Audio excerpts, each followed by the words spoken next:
How to read the signals out of Washington. Welcome to the call. I'm Jay Sapsford. For decades, the game was clear. Join America as an ally, and you get access to U.S. markets and security on the high seas.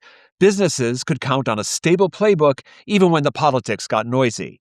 Today, the rules are shifting, often because of policies out of Washington, tariffs or a migration crackdown, or a reset of alliances. All of which leads us to a question. What will be the role of the U.S. in the new global paradigm? Joining us now is Ambassador Robert O'Brien, former National Security Advisor. He is also the co-founder and chairman of American Global Strategies. Ambassador, welcome to the call. Jay, great to be with you. Thank you. All right, let me start by noting that many worry the president is pulling back from the world or disengaging with our allies. I wonder what you see on that front.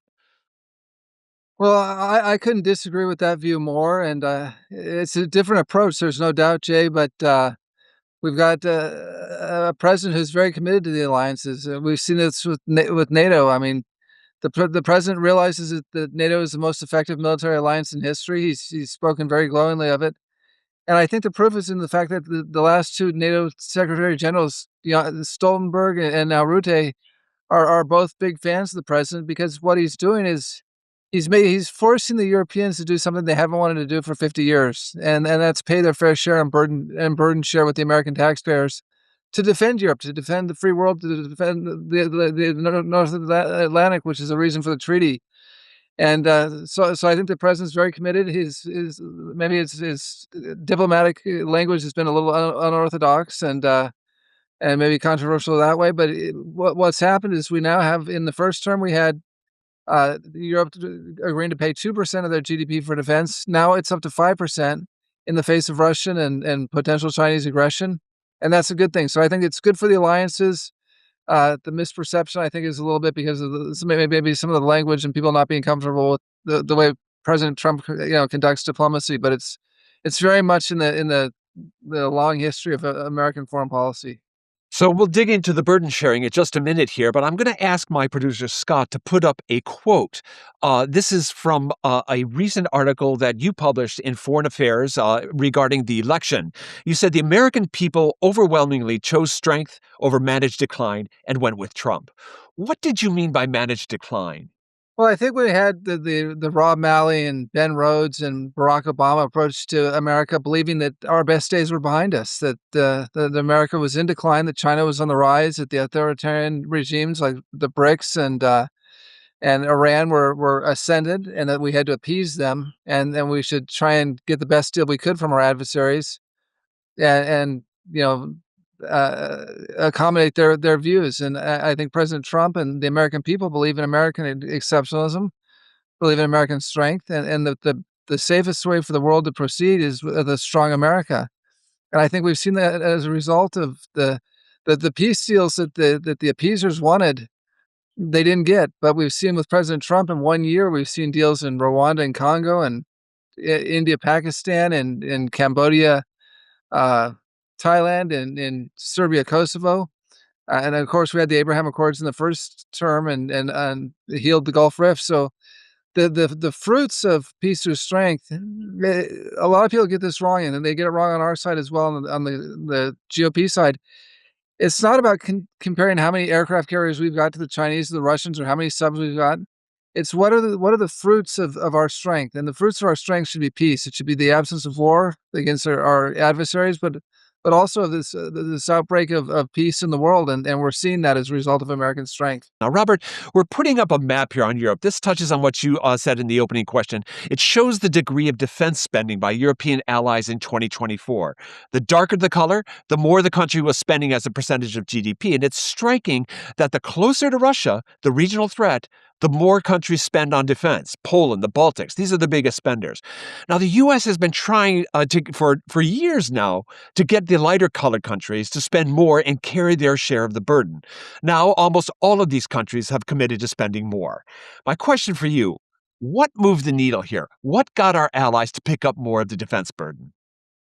Well, I think that, Jay, the main thing was the Russian invasion of Ukraine, no doubt. And that first invasion was under Barack Obama in 2014 when Russia went in and took Crimea and part of Donbass. And then the unfortunate war that started 4 years ago now. It's hard to believe we're talking about 4 years of war in Ukraine, but when Russia went under President Biden, when President Biden said, well, a minor incursion into Ukraine might be acceptable to the U.S., and of course, Putin took that as a green light, and then we have the war in Ukraine, and I think our European allies realize that the Russians aren't fooling around. The Ukrainians have done a brilliant job and a glorious, magnificent job defending themselves. But it's tough sledding for individual countries to take on the Russian Federation, and so the countries closest to the border, the Baltics, Poland, Bulgaria, the the Czechs and the Slovaks, they realize that the wolf is at the door and they've got to prepare. And to the extent that we're now seeing Germany talking about increasing defense spending in a unprecedented way, and some of our other allies, that's a good thing, and that'll help the Europeans defend themselves, and help us help the Europeans defend themselves. All right, we have a follow-up question here from one of our members. It has to do with China. The viewer notes that we've had remarkable military activity in recent months. We've had purges, blockade-style exercises around Taiwan. Do you see a major event in the Pacific over the next 5 years that might disrupt supply chains? And what should U.S. businesses and government do to prepare for that? Well, it's a great question, and it's the thing that kept me up at night as a national security advisor. Every day I'd say a prayer as I left my apartment to go to the White House to help keep America safe. And the key to keeping America safe is keeping the Indo-Pacific strong, and protecting our allies and our friends there, and protecting our own interests. But look, the PRC, the Communist Party of China, has been hell bent on taking Taiwan, on cutting away islands from the Philippines, from controlling the entire South China Sea. That's been going on for many years now. Uh, Admiral Davidson, our former COCOM at Indo-Pacific, said the window, or the so-called Davidson window, was up until 2027. We're only a year away from that. So, and Xi Jinping himself has said that he's told his military to be ready to go by 2027. Everything we're doing, everything President Trump is doing, is trying to keep the lid on the pot, and both with these trade negotiations, and trying to work diplomatically on the one hand, and on the other hand, have the arrows in our quiver, and strengthen our position in East Asia, so that China wouldn't make the mistake of invading one of our allies, or striking at American interests there. But I think American companies ought to be concerned, and you know de-risking. I don't think you have to totally decouple. I mean, if you can sell into China and make money, great. But I think anyone who has their entire supply chain dependent on China is taking a very big risk with their company. And I think the better course, and most of your members are doing this already, Jay, is moving to part of the supply chain to India, to Burma, to Thailand, to Mexico, to Canada, to America, and diversifying the supply chain, so that you're not totally dependent on China. We saw that in COVID. It's a real danger for American businesses to be totally dependent on China. Now, China clearly is going to be watching what's going on in Ukraine right now. There are some of the president's critics who worry that the terms originally proposed for a peace deal was a little bit soft on Russia. And you mentioned peace through strength here. I just wonder how you square what your response is to that view. Well, the first thing is that you're absolutely right, Jay, and your viewers are right. The number one audience outside of Moscow and Kiev for the war in Ukraine is in Beijing. They're watching it very intently, because they want to see what they can get away with Taiwan. And we need to understand that the Chinese are totally underwriting the campaign, the Russian campaign in Ukraine. They're giving the Russians all the equipment they need, the machine tools to build the drones. They're giving them drone components. They're giving them missile components. So China is up to their ears in this war, backing their unlimited partner Russia. And we've got. I don't think our European friends who are going to China looking for trade deals and looking for friendship because it's far away and it doesn't impact them, are taking into account the fact that the war in Ukraine would not still be going on if China had not supported Russia to the extent it has. Now, as far as the peace deal, look, the president is taking a risk. The Russians are a big country. They're 180 million people total of the Russian Federation. They dwarf the size of Ukraine. President Putin is you know throwing men and material into the meat grinder at an unprecedented rate that we haven't seen since the Second World War. And Ukraine is putting up a brilliant defense and a courageous defense. And I can't say enough about the bravery of the Ukrainian soldiers and the Ukrainian people. But this war has to come to an end, because the Europeans aren't going to put boots on the ground to oppose the Russians. America is not going to get into a situation where we are at war with another nuclear power. So we've got to somehow bring this war to an end. It's not going to be great for Ukraine, but it won't be great for Russia. Keep in mind, Putin wanted all of Ukraine. He Hmm. wanted to solve his demographic problem in Russia by adding 40 million people to it and adding a huge amount of territory. It was really a throwback to the kind of 18th century, 19th century approach to building a population and an empire and dealing with his problems.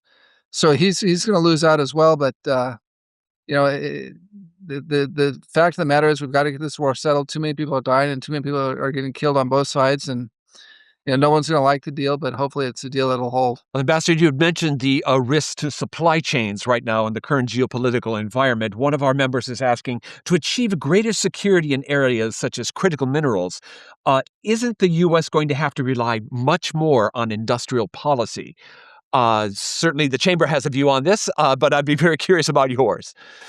So I'm an old Reagan Republican, and certainly a Trump America First Republican as well. But the words industrial policy are kind of an anathema to me. When you say it, you kind of back off as a good Republican. But there are certain areas where we're going to have what maybe could loosely be referred to as an industrial policy, and certainly rare earths or the rare earth elements fall into that category. Jay, Mm. the the problem is that if we build a processing plant and if we start extracting rare earths here and in Australia and in Greenland where we have an abundance of them, the Chinese will simply undercut a private supplier, and they've got a monopoly on the market now. They'll dump rare earths, so they'll lower the price and make it uneconomic to do the mining and to do the processing. And it's not just the mining, the processing is the real trouble with the rare earths and the strategic minerals.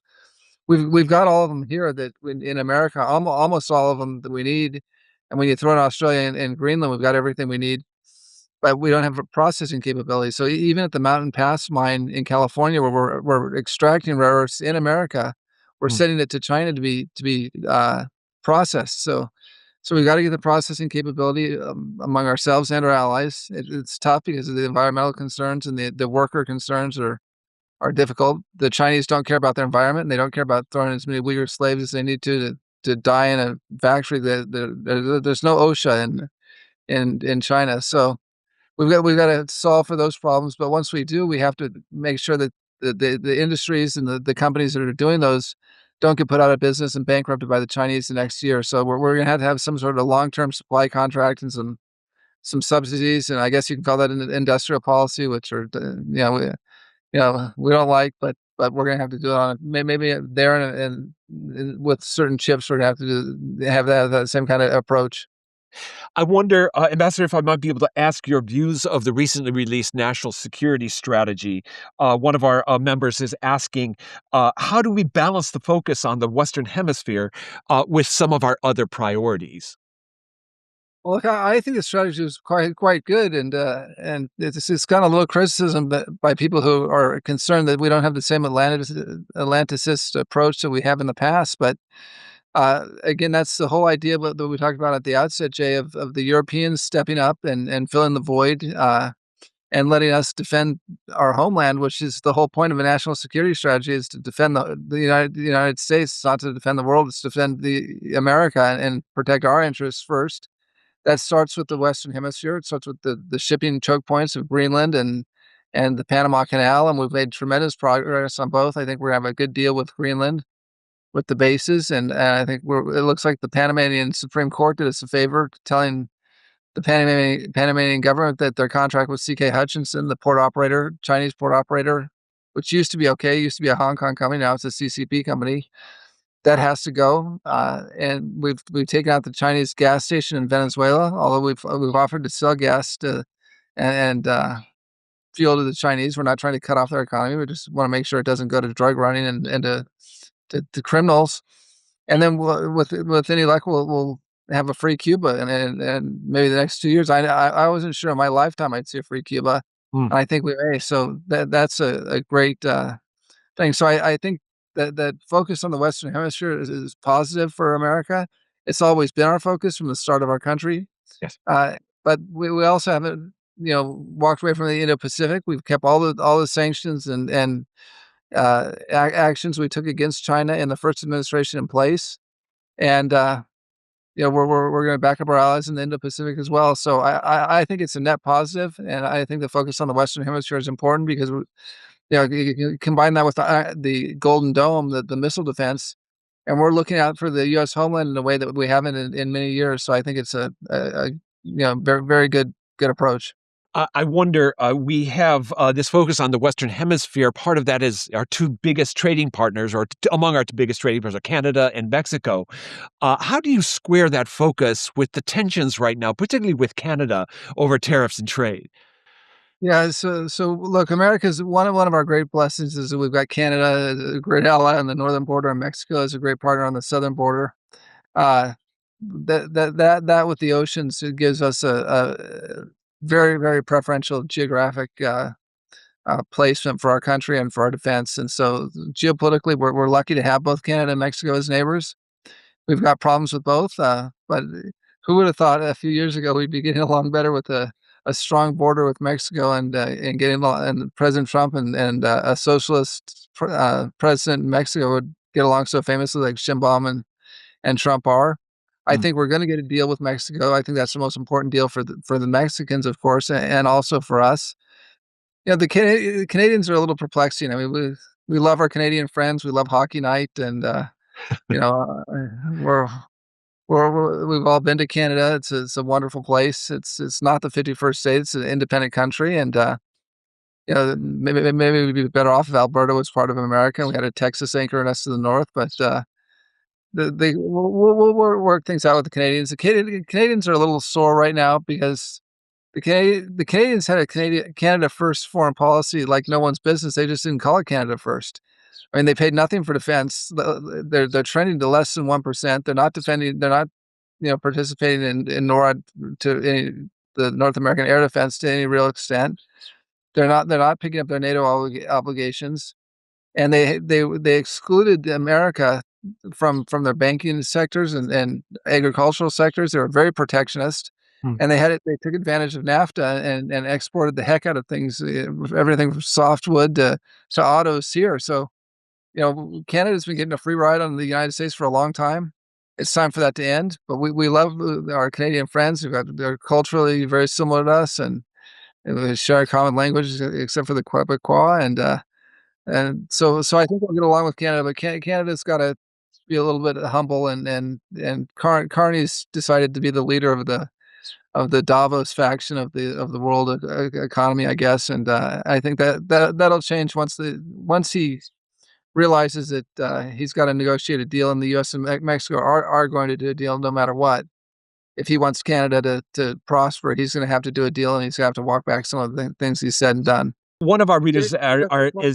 said you're interested in your thoughts and views on preparedness against biological and chemical threats. Now, you were National Security Advisor during the pandemic, so this is a subject matter that you know well. Just very quickly, I wonder if you have any thoughts on our preparedness on that front. We're doing better, but we need to get a lot more prepared. The Chinese had a strategy of being able to unleash warfare on us. I don't think COVID was an intentional bio attack, but it was certainly a leak that came from the Wuhan lab, and we've got to be prepared, and we've got to come up with a stockpile of equipment that we can use in the event of a pandemic or a bio attack.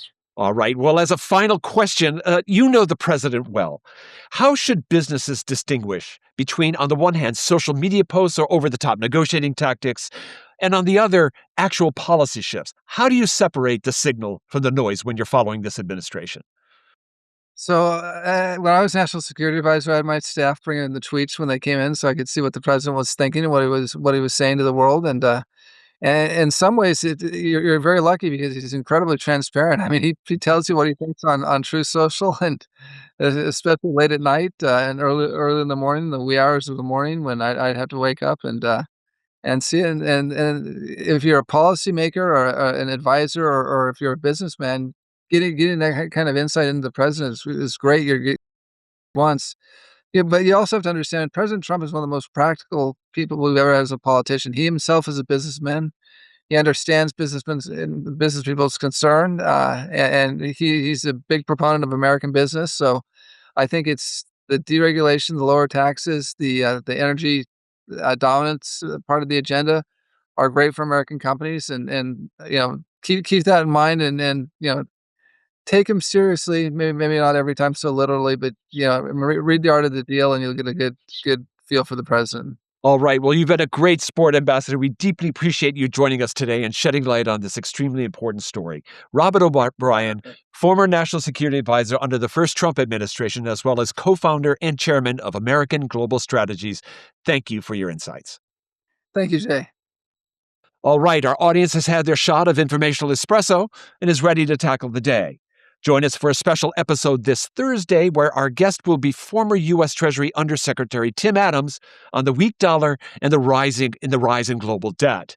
We'll also next week have a discussion with President Trump's former envoy, Elliot Abrams, on whether the recent U.S. intervention in Venezuela is a precedent or template for Iran. Missed a live episode? Catch the replay on our website, LinkedIn, or on YouTube. You can also listen to the call's podcast edition on Apple, Spotify, or wherever you get your pods. Thank you to you, our members, for joining us. This has been The Call, brought to you by the Global Intelligence Desk, asking the right questions to navigate uncertain times.